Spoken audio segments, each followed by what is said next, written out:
আজকে আমি একটা রেসিপি দেখাবো চায়ের। সবাই আমার সাথে থাইকো। যে যে চায়ের মানে পোকা আছো, ছোট ছোট পোকা না, বড় বড় পোকা, ছোট ছোট পোকারা এই চা খায় না। মশলা চা, মাংসকেও হার মানাবে মশলা চা। আর হচ্ছে গিয়ে ক্যারামেল চা, ক্যারামেল মশলা চায়ের সাথে ক্যারামেল চা।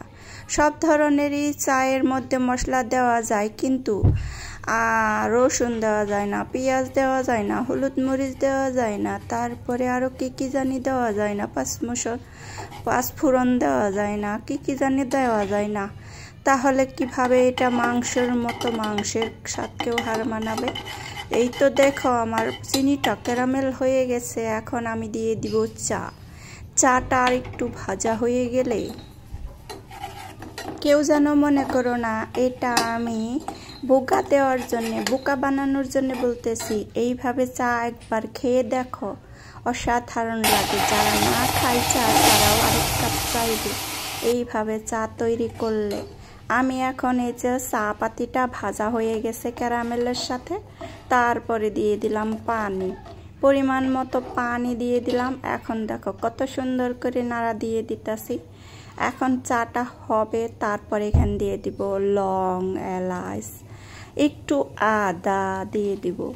এই তো হচ্ছে মশলা। এইটা কি মাংসের মশলা না বলো? মাংসকেও হার মানাবে, এত টেস্টি, এত মজা। মাংস ভাত খাওয়ার পরে এক কাপ এইভাবে চা খাইলে তো মানে সোনাই সোহাগা, এইরকম একটা চা বানিয়ে নিলাম। চায়ের রেসিপিটা দেখে রাখো। যদি আপন মানুষ, কোনো প্রিয় মানুষকে খাওয়াতে হয়, তাহলে এইভাবে চা বানিয়ে খাওয়িয়ে নিতে পারো।